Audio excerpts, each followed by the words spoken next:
એક 15 વર્ષનો છોકરો રોજ એના પિતાની સાથે લડ્યા કરતો હોય છે. બસ કારણ એટલું જ હોય છે કે તેના પપ્પા રોજ સવારની અંદર ભગવાનની પૂજા કરે અને બસ આ જ રીત તેના દીકરાને ગમતી ન હતી.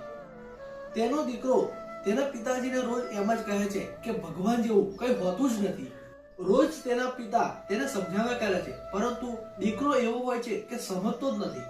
બસ થોડા સમય પછી એના પિતાએ એક બંધ રૂમની અંદર એક સરસ મજાનું પેન્ટિંગ દોરીને મૂક્યું હતું. થોડો સમય થયો ત્યાર પછી દીકરો આવ્યો અને તેના પિતાને પૂછે છે, પપ્પા આટલું સરસ મજાનું પેન્ટિંગ કોણે બનાવ્યું છે? તેના પિતાજી કહે છે, આ પેન્ટિંગ એની જાતે જ બની ગયું છે. ત્યારે દીકરો કહે છે કે પિતાજી, એની જાતે કંઈક પેન્ટિંગ બનતું હશે? તેના પિતાજી તેને કહે છે કે બેટા, હું તને આ તો વાત સમજાવવા માંગુ છું કે આટલી મોટી નદીઓ, આટલા મોટા પહાડો અને આટલું મોટું કુદરતી સૌંદર્ય શું એમને એની જાતે બન્યું હશે? ત્યારે દીકરો કહે છે કે ના પિતાજી, કોઈ તો એને બનાવવા વાળો હશે ને. ત્યારે પિતાજી કહે છે કે હા, જેને આ બધું બનાવ્યું છે ને તે એટલે જ ભગવાન. રાધે રાધે.